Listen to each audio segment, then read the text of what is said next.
Hello, everybody. Welcome back to the deal. I'm gonna add everybody in. We got special guests, but then we like not to diminish anything, but we got an extra special guest because one of the homies who's usually in the chat and is in the chat is actually going to be helping us out today.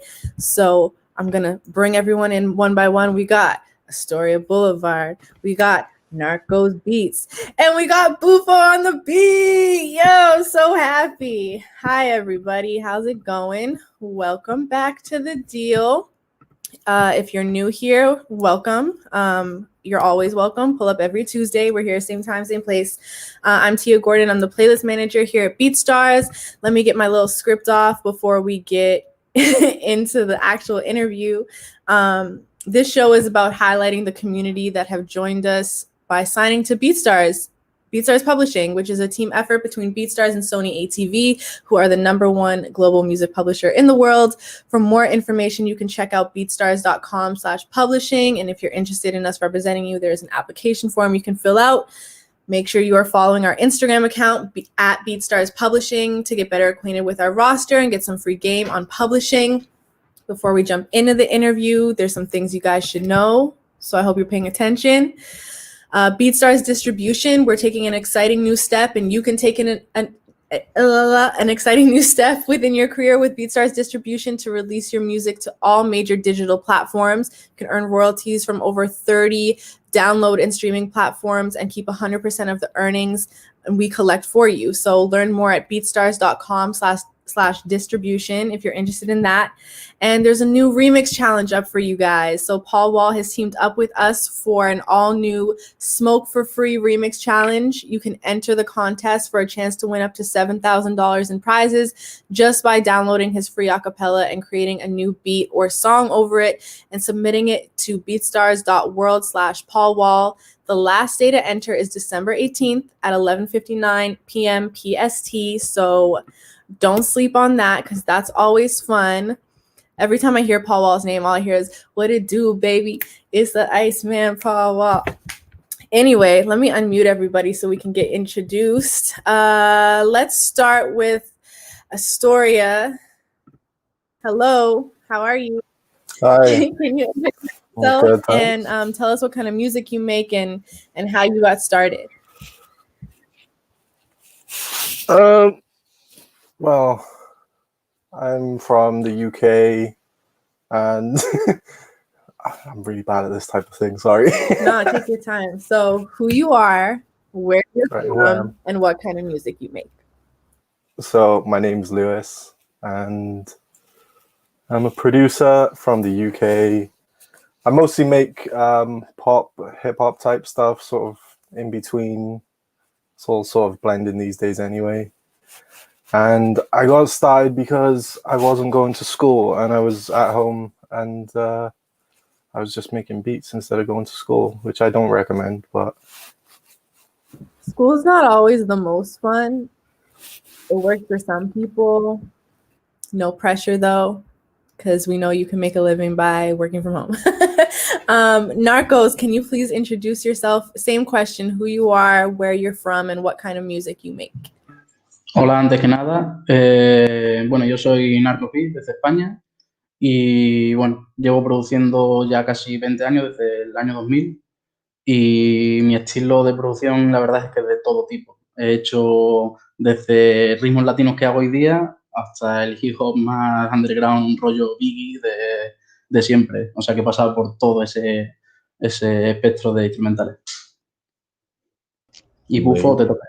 Ladies and gentlemen, I present to you the one and only phenomenon, musical sensation from Spain, Narcos Beats. He's been doing this for 20 years. It's a long time, man, since the year 2000.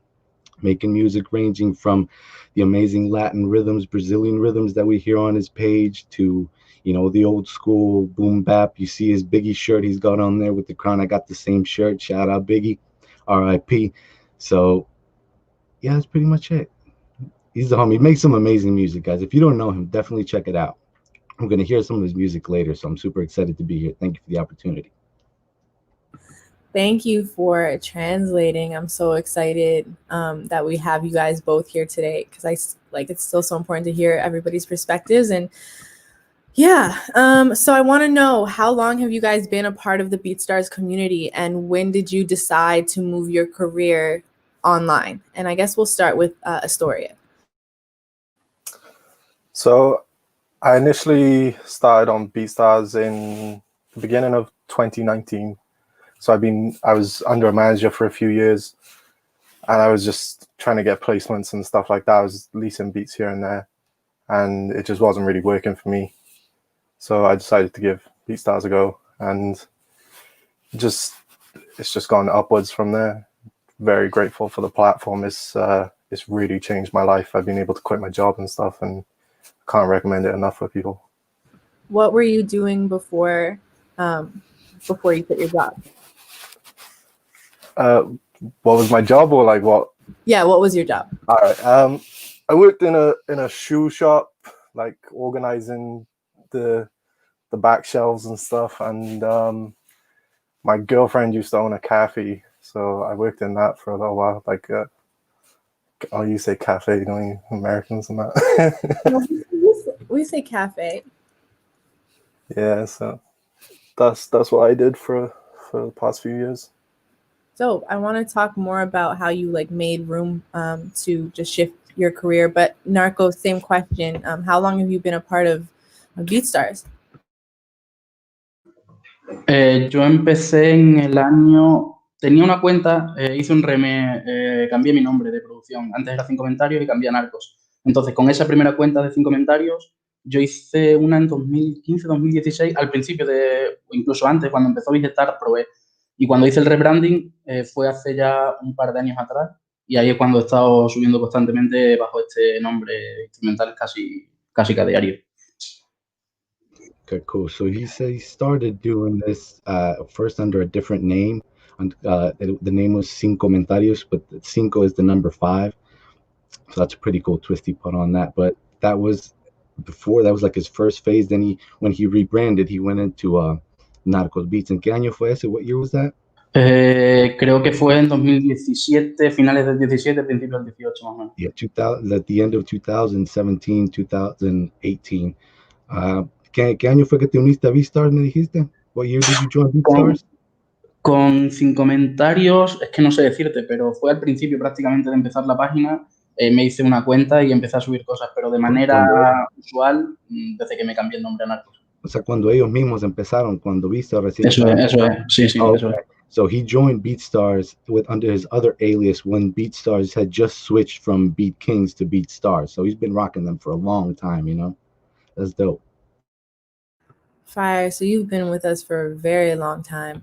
I guess I could ask these questions. How did the both of you get your names? What made you choose the names that you have now, especially since Narcos changed his name initially?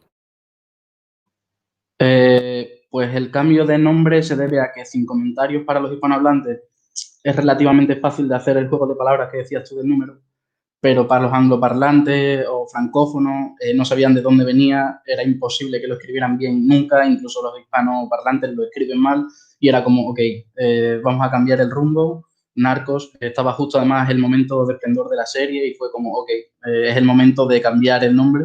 Y bueno, yo no trafico con droga ni nada, pero con instrumentales sí, así que ese fue el cambio. Okay, so that's super dope. So he's saying that, how I mentioned about the 5, the Cinco is number 5, but yeah, he was having too much trouble with people trying to find it or trying to spell it out. So he figured this isn't working, we got to try something else. And that's when he took advantage. He noticed that the series Narcos was going on. There's everybody was talking about it. There's a big hype about it. And he rode the wave. He thought about it. He was real smart. He's like, you know what? I think I got something here. He picked the name and he rocked with it. I think it was a fucking great decision. So props to him.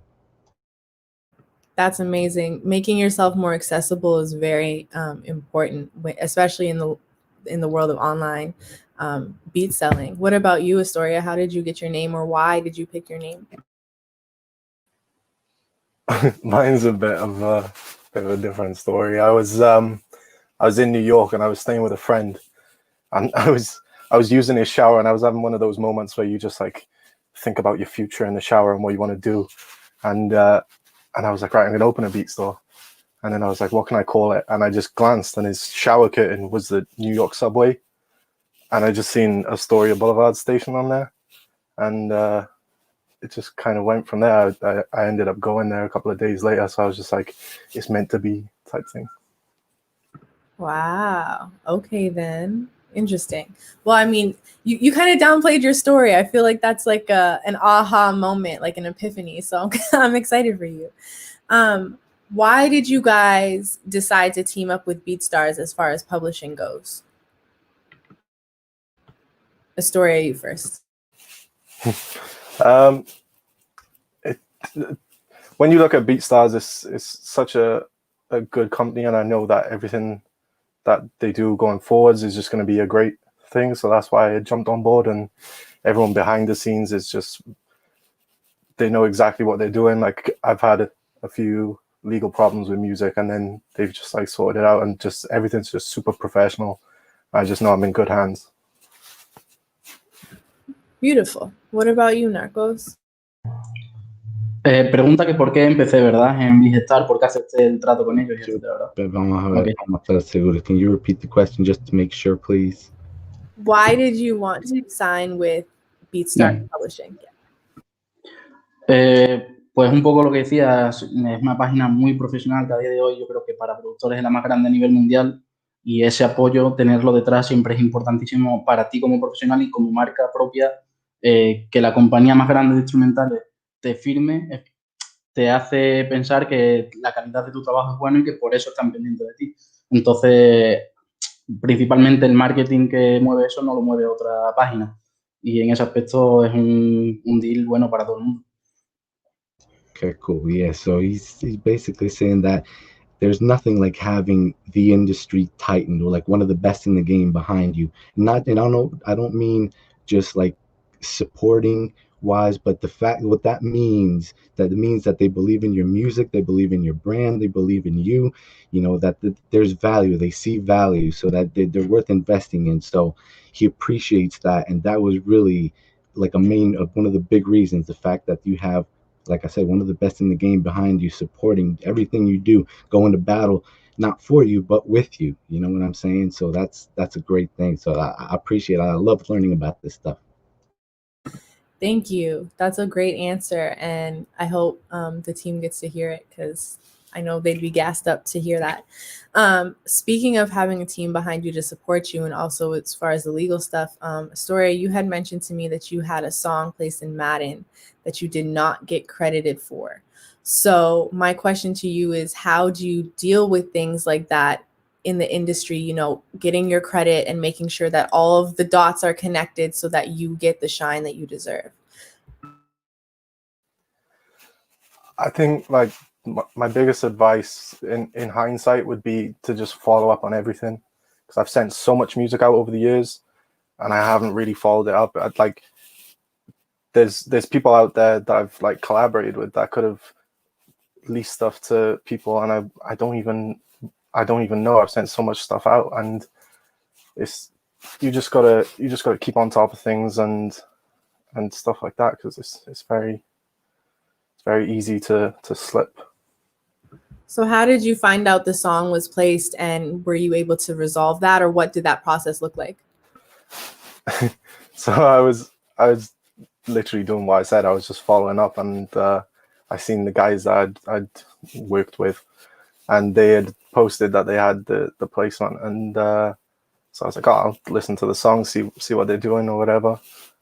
And then I was like, I made that beat.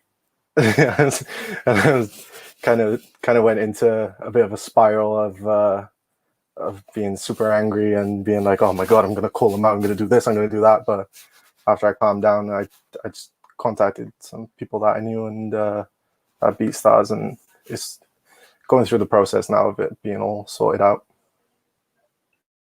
At least there was a silver lining, or it looks like there may be a silver lining. My fingers are crossed for you. Narcos, my question is, have you ever had an experience like this where you weren't credited, or somebody may have stole your work, or just maybe anything that was difficult to overcome? And can you share the process overcoming it? Bufo, me pregunta por el proceso de la instrumental, de cómo produzco. Nos está preguntando que si alguna vez has tenido un problema con alguien que te haya robado un instrumental o alguien que no te haya dado crédito o de alguna manera, algo así. Pues, como puedes imaginar, a lo largo de 20 años, sobre todo cuando empecé con 13 hasta los 18, 19, que eres un crío, se aprovechan de ti todo el mundo. Cuando digo todo el mundo, es todo el mundo. El que parece que te apoya realmente se aprovecha de ti. Te pide algo gratis, te saca no sé qué. Y en cuanto a lo de robos, sí. Y de nombres bastante grandes, de enviar un proyecto, grabarlo y de repente aparezca el nombre de otro productor que no ha hecho nada en el tema. Y sí, historias de esas tengo, por desgracia, mínimo 4 o 5 de gente importante. Pero bueno, Okay. la verdad es que ya hace tiempo atrás que no me pasa por lo que te digo. Después de 20 años es más difícil que me engañen. Okay, so yeah, when he started, when he started really young, when you were about 13, 14, until the age of like 18, 19, like everybody was taking advantage of his stuff. He had no idea what he was doing. So he says he has a bunch of stories, and there's like 4 or 5 of like bigger, situations. So I want to ask him a little bit more in detail about that, because we didn't get to that part specifically. Entonces, hablando, a ver, nos puedes comentar, aunque sea sin decir nombre, pero un poco de los escenarios de estos que hablas, de que Sí. no te han dado crédito o algo así. Por ejemplo, quieren saber cómo lo solucionaste o cómo estás pasando el proceso, cómo hacerlo. Hubo un artista muy grande de Estados Unidos, en el momento además era como de los más mainstream, y colaboraba con otro chico de Nueva York que yo ya la había producido anteriormente. Y yo le envié otra instrumental y en esa instrumental colaboraba este artista grande. Y nada, se hizo incluso publicidad vía Twitter de producido por tal, y de la noche a la mañana, cuando el tema se subió a las redes sociales, a MySpace en aquel entonces, la producción aparecía de otra persona, no mía. Y no tuve manera de demostrar que eso era mío, porque incluso enseñando el proyecto no era tan fácil como ahora, que todo queda grabado, todo el mundo va con pies de plomo en esos asuntos. Así que me tuve que joder, nunca mejor dicho, y ya. Y que el tema se quede con el crédito de otra persona que no era, y ya está. Wow. Okay. So he said that he was working with the person from New York, when like in the MySpace days. So that's like the time we're talking about. That he sent him a couple instrumentals and an artist worked on it. They said they were going to get the placement. Everything was set. He was part of the whole thing. And all of a sudden, the PR is ready. They start promoting everything. The thing drops and his name's no longer on the thing, on the drop, on the release. Nobody said like, oh, this is what happened, or here's what's going on, or we're going to take care of you, you're going to pay. Nothing. They're like, nothing. He couldn't do anything about it. He had no way of proving that the beat was his, even though it was. But like, he didn't have the resources to be able to handle, to maneuver through the situation. So unfortunately, that's how that ended. It's like a sad story, but it's a reality. It's an eye opener. It's a wake up call for people to educate themselves and not let stuff like this happen. So it's a great thing to have BeatStars Publishing behind you to help you deal with situations like this that you probably couldn't be able to handle on your own. For those who may not have the machine of, BeatStars behind them, do either of you have any advice for things to look out for or steps to take to make sure that you're protected? Astoria.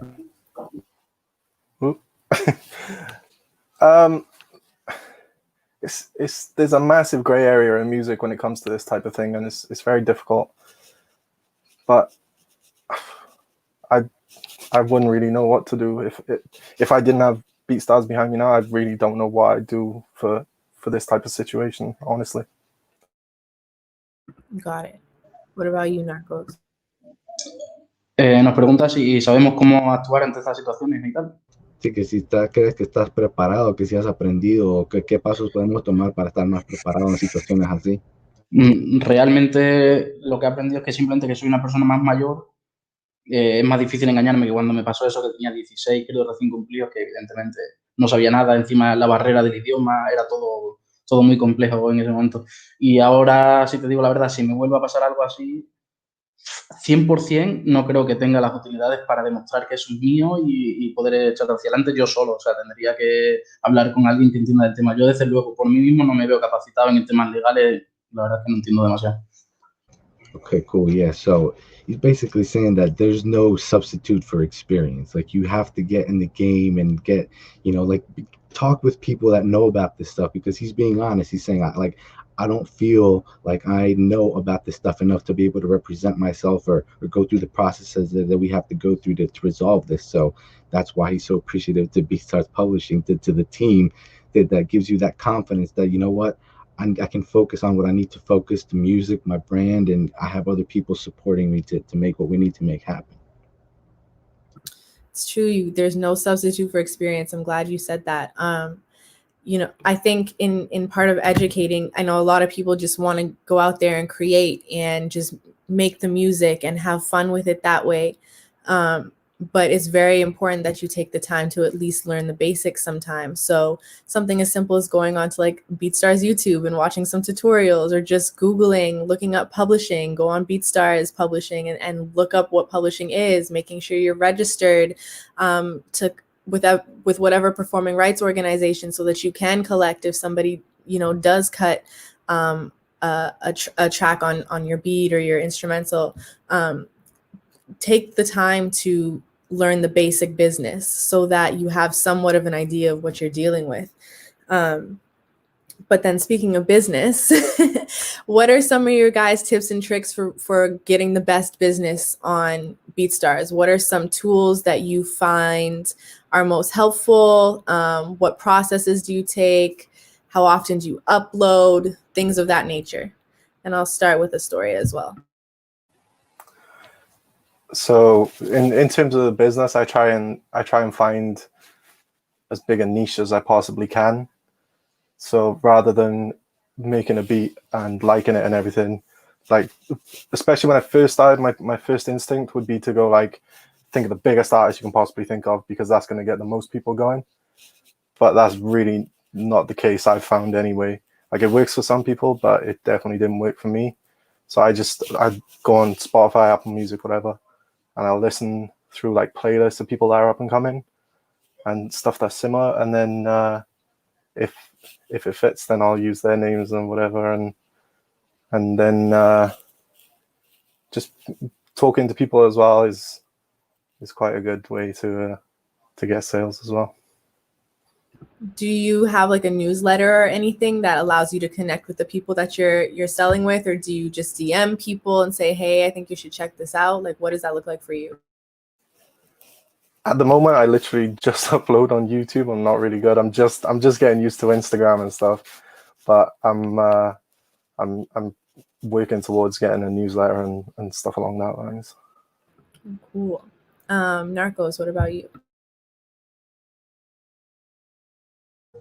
Ay, que no era capaz. Dime la pregunta y te respondo. A ver, que si nos puedes comentar un poco de tus procesos, algún consejo no necesariamente para ventas en específico, pero simplemente para mejorar tu negocio en general, o los procesos con los que tú has sido exitoso, que recomendarías a alguien más. Ok, yo es que en este aspecto soy un poco diferente a, por ejemplo, lo que decía Historia, por lo que lo he entendido. Yo cuando empecé en España prácticamente no había productores, entonces yo empecé, digamos, prácticamente en el éxito, entre comillas, aquí en España. Empecé produciendo a gente que aquí ya era famosa, y eso te digo con 14, 15 años. Entonces, el consejo que yo puedo dar es distinto al que él decía, de que no busca grandes figuras y cosas así. Porque yo estoy en el proceso al revés. Empecé con grandes figuras y ahora es al revés. Ahora lo que quiero es vender leasing todo lo que pueda y hacer así el trabajo. Y el proceso que sigo básicamente es producir todo el día, todo el rato, y tener mucho material. Y luego en el aspecto de redes sociales, pues YouTube a través de publicidad, y Instagram lo mismo, postear constantemente y ser amable con la gente que te escribe. Bueno, de eso sabes tú más que nadie porque eres un crack. All right, cool. So there's a few things to unpack here. So I might have to ask him again to remind me of a few things. So he started differently than most people. Like most of the people, I guess that we're around right now, or at least the system we're going through right now. He, right now we're used to leasing beats, and he started the smaller artists trying to look for the bigger artists. But because when he started back in Spain, there wasn't any producers when he was like 14, 15 years old when he started producing. So he started working with big artists from the very beginning, like big artists in Spain, because there was nobody else. There wasn't that scene like there is here, like there is today. So that was a big part of like why he doesn't feel comfortable giving advice on like what people should do today, because he's still making that transition, because mostly he still works with big artists. That's how he started. Those are most of his connections. Like I said, he's trying to make that transition. Now, when it comes to social media stuff, it's just like a story I said, YouTube, posting on Instagram, the same stuff he posts on YouTube, that consistency. Like there's nothing better, he said, than just making content, making beats, like all day, every day, just making beats. That's going to be your best PR. That's going to be your best content. That's going to be your best everything. So just make more content, just make more music, because that's what we're here for. That's what we love. All right, todo bien, no dejé nada afuera. All right, cool. So to speak to that point, Narcos does have a pretty lengthy list of some legendary artists that he's worked with. Maybe can he share a couple of the stories of who he's worked with and how those placements have impacted his career? Sí, pues una de, por ejemplo, con Afura, que pertenecía a la Gasta Foundation. Eso fue porque él, en un momento de su vida, vino a España, no sé por qué, no conozco su vida personal, pero colaboraba, o su DJ era un DJ de Valencia que era amigo de un amigo mío, entonces fue todo como, al final hicimos contactos, nos vimos un par de veces en conciertos y acabé produciéndole a él unas colaboraciones con este amigo en cuestión. Entonces, esa vía fue más por relación personal pura y dura. Luego otras colaboraciones con David the Dude, por ejemplo, que es otro mítico de la escena americana. Eso fue porque coproduje el tema con un chico alemán, con Herbits, y él tenía ya de por sí buenos contactos, mandó las instrumentales y esa fue la que se utilizó. Entonces, como que las experiencias que he tenido han sido un poco raras, por ejemplo, con Lito en Cassidy, que es uno de los padres del reggaetón y, bueno, de las personas más influyentes en Puerto Rico, fue porque a través de MySpace, el manager de aquel entonces de Mexicano 77 escuchó mis instrumentales y le gustó, me pidió un pack de beats y él lo distribuyó por allí, por los artistas de allí. Entonces le gustó alguna y así. Entonces, cada colaboración, la verdad es que ha sido un mundo distinto que no tiene un nexo ni un marketing planificado, nada. Cada historia fue aleatoria. All right, cool. So he threw out a lot of names here, so I'm going to try to rewind and unpack this whole thing. So the Gangstar Foundation placement. ¿Quién era la persona? A ver, quiero repetir el nombre. Afura. Ok. Entonces, ese surgió, ¿cómo me dijiste? Cuéntame otra vez rapidito. Sí, perdón, es que hablo mucho, voy a tener que poco a poco. Me dijiste las tres de un solo, entonces. Sí. La de Afura fue porque él vino a España y colaboró con gente que yo conocía y ya hicimos una relación un poco más cercana, fue personal, digamos. Okay, so that placement happened that one of the guys just randomly happened to be in Spain, and he ended up being in a studio with one of Narcos' boys, and he's like, oh, you know what, so and so is here in the studio, let's make this happen. And sure enough, it's like it didn't get planned. Like most of this, the one thing that all three of his placements have in common is that they weren't planned. They were just, I guess if you want to say random, but technically not random, because he's built those relationships, he's put himself in those situations for that to happen, you know what I'm saying? But that's all based off personal relationships that he has with people, networking that has made all these things happen. Cuéntame un poco del segundo. ¿Quién fue el segundo que me dijiste de David? Sí, David the Dude es un artista mítico de la escena de Estados Unidos del principio prácticamente, y ese fue por la colaboración en la instrumental con un alemán que tenía muy buenos contactos ya en Estados Unidos y por ahí vino. Fue una colaboración que yo no busqué, digamos, fue por colaborar con otro productor alemán. Okay, yeah, so that second one with David Leduc, I believe his name is, he said it came through a German producer that Narcos knew. He linked up with him, and like I said, just randomly, things just happen. You got to network, you got to meet with different people around the world. He's in Spain, he's in Germany. Just got to keep making these connections. That's exactly right. Networking is the key. Absolutely. I love that. And I love that KP Bot said right place, right time. It's kind of interesting to hear that because there are some people who just have that luck, just have those horseshoes where it's just like I was here and I was ready. So I think it's also a conversation of preparation as well, because for you to just get a call and be like, hey, yo, this person's in the studio, you got to pull up or you got to send a pack. Like, he's already been putting his music together every single day, day in, day out, as you shared earlier. So that's really incredible. Astoria, I want to know if you have any aspirations to work with any specific artists, and they don't have to be big or anything, but I want to maybe know who and why and what it is you look for in an artist to work with them. Sorry, I know that's long-winded. I saw the face you just made. God, I'm not sure. I like people that are different. I don't like the same type of stuff. So I look for something that stands out in a person if I'm going to work with them. But that's pretty much it. I like people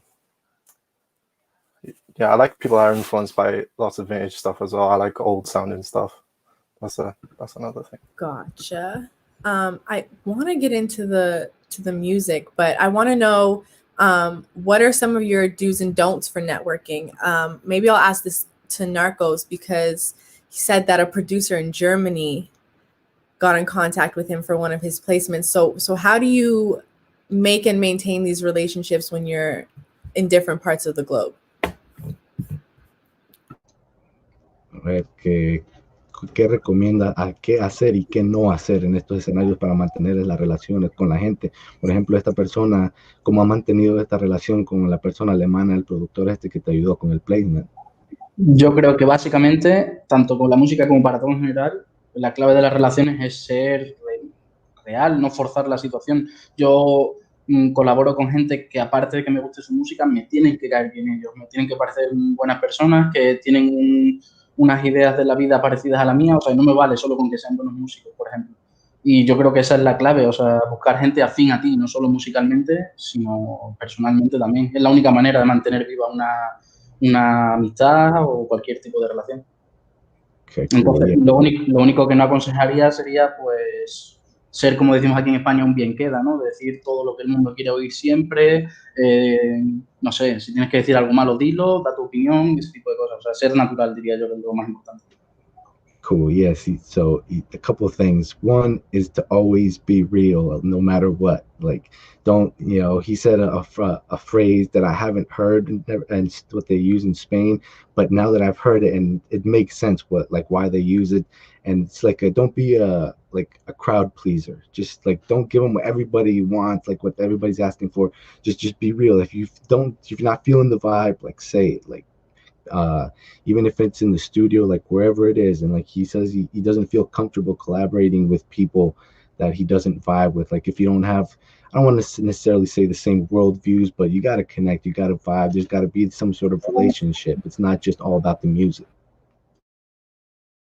Yeah, for sure. I think that, like, obviously having chemistry is important, and like, you can't pretend to be somebody and then, you can't uphold that. So definitely important. I think maybe one more question before we jump into playing your guys' tracks, but I want to know who has had the most, or what has had the biggest influence on your sound, and what elements from that influence are present in your music today.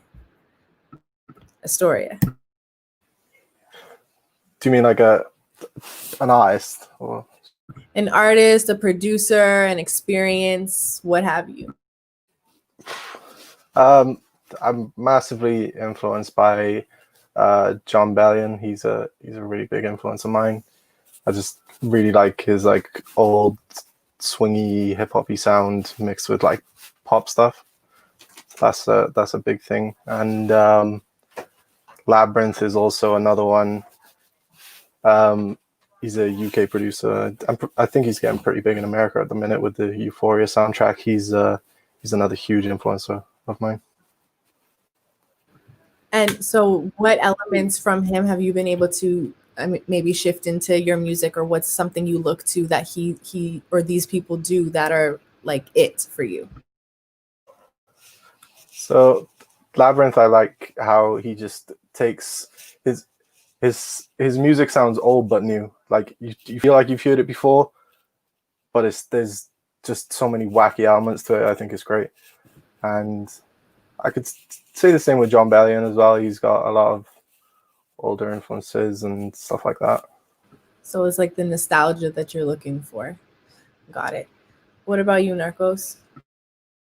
Por las influencias me pregunta, ¿verdad? Sí, las influencias de tu música y cuáles elementos en específico, si hay algunos que has decidido incorporar en tu música. Pues en una carrera tan larga he pasado por todo. Por ejemplo, mi primera influencia, gran influencia, me acuerdo del disco de Eminem Show. Para mí musicalmente eso era la hostia. Eso era increíble cómo sonaban las instrumentales que producía él, el sonido, y eso fue lo primero que yo dije, yo quiero hacer eso. Y eso fue por lo que empecé día a día a producir a tope. Luego he ido pasando por fases, he ido probando sonidos de todo tipo. El rap francés me encanta, como ya dije en la otra entrevista, entonces me influenció mucho el sonido de cómo ellos rapean, pues yo también rapeo. Cómo rapean, cómo sonaba el sonido que era distinto al de América. Fue como, ok, esta gente que vive al lado nuestro hacen este sonido que es increíble. Y eso me influenció durante una etapa grande. Y ahora, por ejemplo, estoy haciendo mucha música latina, de todo tipo. Pruebo con todo tipo, salsa, un día hago cumbia, otro día hago reggaetón, otro dancehall. Voy cambiando, o sea, he pasado por prácticamente todo el espectro de influencias. Y hoy día lo que me queda es toda esa experiencia, la recojo en lo que hago. Hago todo tipo de instrumentales y creo que más o menos salvo bien los papeles en todo. Okay, cool. So yeah, he said he's been doing this for 20 years, so it's been like a rainbow. Like he's been going from like a spectrum of genres. He started with like hip hop and all that sort of stuff. Then al que me dijiste del hip hop pasamos al rap francés, que de ahí viene otra influencia. Exacto, yeah, sí. Pasé de Eminem, digamos, a de repente el rap francés, otro sonido distinto al americano que me fascinaba. Okay, yeah. So he went from the main hip hop influence, like when Eminem was at his peak, to shifting to an influence from the French rap. Like there's a huge French rap scene right next to where he lives, and he didn't realize that. But once he found it, we spoke about this in the previous interview that we had, that it was just like mind blowing. There's like, okay, this is amazing. What's going on here? Like I need to make my music kind of like fit this style that I really like. And then after that, he started shifting more towards the Latin flavored music that we hear and that we know. At least that's what I know him from, mainly from his Latin music. That's what I really love. And I also love the other genres, but that's what the phase we're in right now at that end of the spectrum. So that's super dope. I like see that evolution because it's great. It can't just be like, I feel like just one sound, one thing the whole time, especially over 20 years. So I think that's super dope. Yeah, you have a lot of room for evolution. And especially when you're playing with different genres that are starting to pop up within like the North American like top 40 market, you have room to see those specific sounds grow out and evolve as well. So you can kind of catch that wave. But with that being said, we're gonna play some music, and I think in the spirit of the fact that I've just been calling on Astoria first the whole time, I'm gonna start with you, buddy. You're on deck. So for those who don't know, if you're new here, we do this thing where we rate the music out of 5 Tim boots. It's Illmind who has the Tim boot emote, so if you have that, please use it. If you don't, any old boot emoji will work. It's hilarious to me when you guys call them Lady Tims when you pick that like long boot. It's so funny. So let's get into this. Story, is there any specific track you want to start with? No, just go from the top. All right. Any stories on this first one, Sheep? Not really. I was listening to a song called "The Machine" by Oliver Malcolm. Okay. And that was a big influence behind it. And the Gorillaz are also another big influence of mine. Perfect. All right, let's get into it. Let me know if you guys can hear this okay. I don't know why this screen looks like this.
Sorry, Bufo, your face is gonna get covered every time I share a comment here. Not intentional, but that's fire. We got 5 Tim Boots in the chat. We got 4. We got 4. All right, we got some people are digging it here. Next track. If there's any stories you want to jump in and share or any like fun facts, please let me know because we'd love to hear them.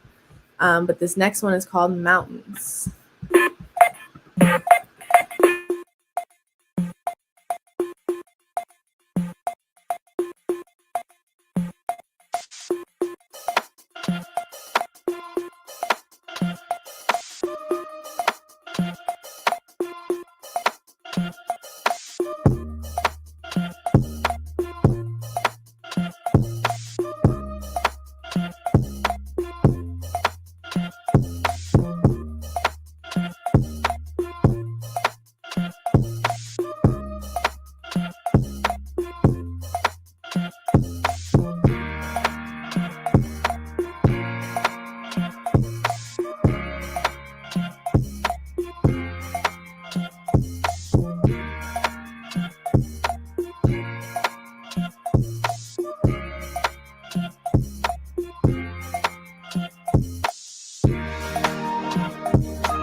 I had to let it run over because that progression was like making me dance. Not Cloud 9, got my shades on type beat.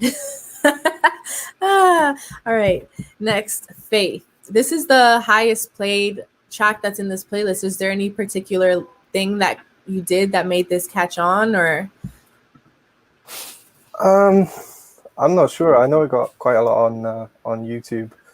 I'm not really up on like all the algorithm and stuff, so I don't know how I managed to get more views on that one than other ones. So, all right, maybe it was just the tags because of the artist, but let's hear it.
That was very cinematic. Like, I feel like this should go into like a TV show or something. Like, it's one of those scenes where it's like the characters running home because they had this big grand realization and they burst through the door, and that's what I see for that one. But that's just me. Okay, Midnight.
Comments were going up for that one, Lewis.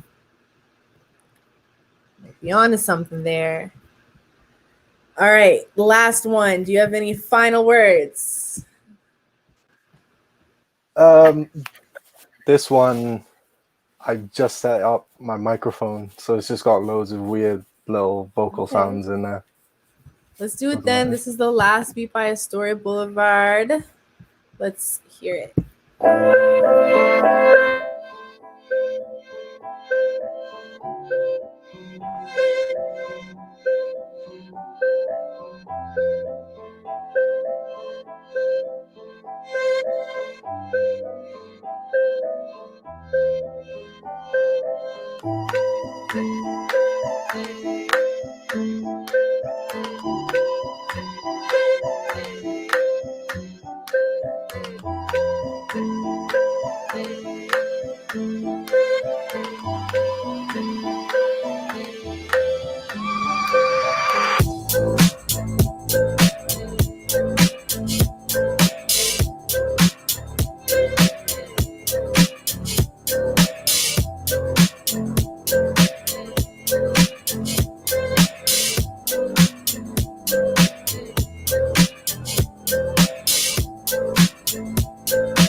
All right, I let that one run. That was my personal favorite off that one. So that was a bop. Thank you for leaving us on such a high note. Narcos, my friends, you're on deck. So let's share my screen. I hope. Yes. Sorry, y'all. I'm not as tech savvy as I would like to be. Okay. So, do we have any stories or any songs we want to start with first here? No, he intentado básicamente meter 5 instrumentales de 5 tipos distintos y para que se vea que puedo hacer un poco de todo y nada, por la que tú quieras, el orden en el que tú quieras. All right, cool. Yeah, so you said there's no particular order. You can it's kind of like a mini showcase, like one of everything. So he can just showcase the versatility and like some of his favorite styles. Hold on, let's get into it.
I knew there was gonna be some kind of drop coming, so I was like, let me just let that run for a second. But okay, fire! Look, this chat's going up. Everybody loves you.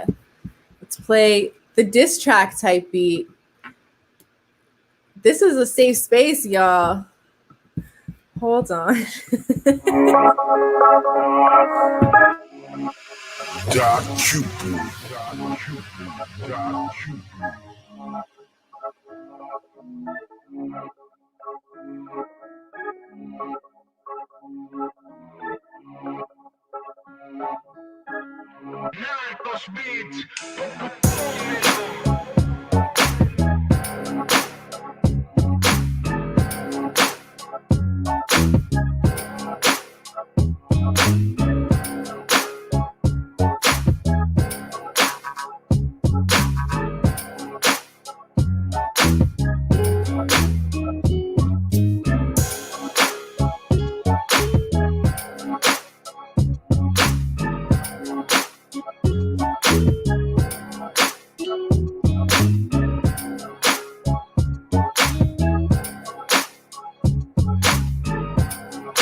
You better recognize my grizzle.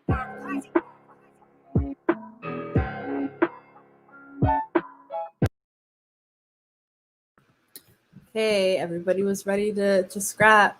I was ready to start crumping. I was about to throw on my baggy pants. All right. Someone said best beat I heard this year. That's That had me crazy. hyped up, yo. Crazy. All right. Snitch. New York drill type beat. Oh boy. Hey narcos, you got the sauce.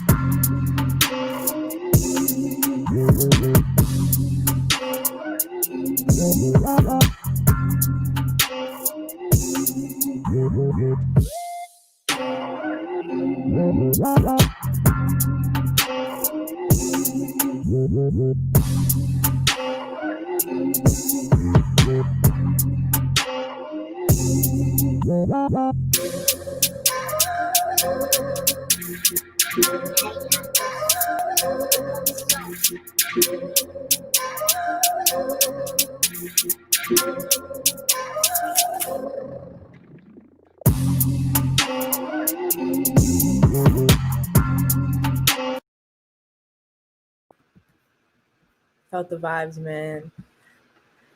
Yama Agni said this one would go crazy at a beat battle. Someone said this slides. The bass running is just from another planet. You guys are getting some solid ratings in here today. And thank you to everyone in the chat for being so active and being so funny. I appreciate the laughs and the smiles and the positivity. Okay, I don't know how to say this, Bufo. How do I say this one? Malecón. Okay, what does that mean? That's like a pier at the shore. Okay, let's get into it. Narcos beats, ponlo ahí.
All right. Hold on. There's someone keeps asking in the chat, how do you submit your beat? How you submit your beat? You know how you submit your beat? You go check out the opportunities page and you go see all the playlist opportunities that you have the opportunity to submit to. And then hopefully I can hear it and like it and add it to said playlists. Otherwise, just make sure you're tagging things accordingly. Be active. Come hang out with us. Once a month, we do live playlisting on the list, so check the schedule. I hope that answers your question. But since you're just joining us, this is about Astoria Boulevard and Narcos Beats, who are our pub clients, and we're just playing some of their beats right now. And now we're on our last one from Narcos. I have this favorited on my account, so I feel like I've heard this. I hope it's the beat. I think it is, but let's get into it. The last one is called Limbo.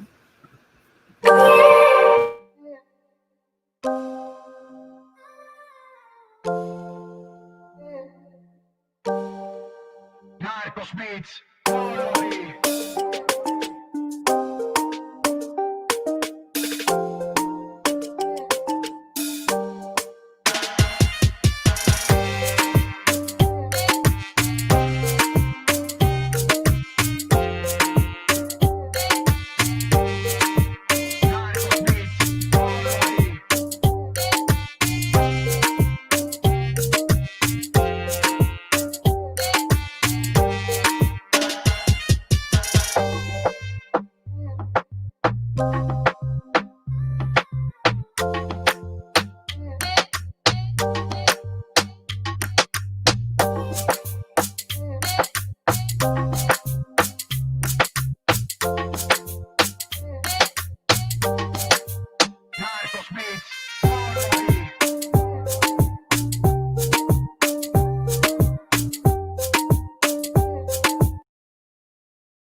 I don't know how a minute goes by so fast with you guys today. Like I look away for 1 second and the minute's already up and I just want to let it keep playing. But thank you so much for sharing the fire today. Everybody loves you guys as per the chat comments. Before we go, I just want to know if you guys can shout out your handles, where people can best find you. And are you guys open to collaboration? Are you open to people hitting you up and wanting to work? Those kinds of things. So take that time to get your little promo off. Astoria, you can start. So yeah, it's just Astoria Boulevard on YouTube, and then Beats by Astoria Boulevard on Instagram. That's pretty much all the socials I've got at the minute, but I'm always open to collaborations, and I've got a couple of loop packs out there as well for people who like my sound and that stuff. Awesome. And then Narcos? I'm gonna try to do in English. You can follow me on Narcos Beats on Instagram, Twitter, Facebook, my house. You can follow me wherever you want. If that was an invitation, I'm going to have to hop on a flight because the snow outside over here, I don't want it. So send me that address. I'm pulling up. Thank you guys so much for joining me today. Thank you for sharing. Thank you for your insights. We're so happy to have you on the BeatStars team, and we will see you around the platform. You guys, make sure you're following these two and keeping up with their journey.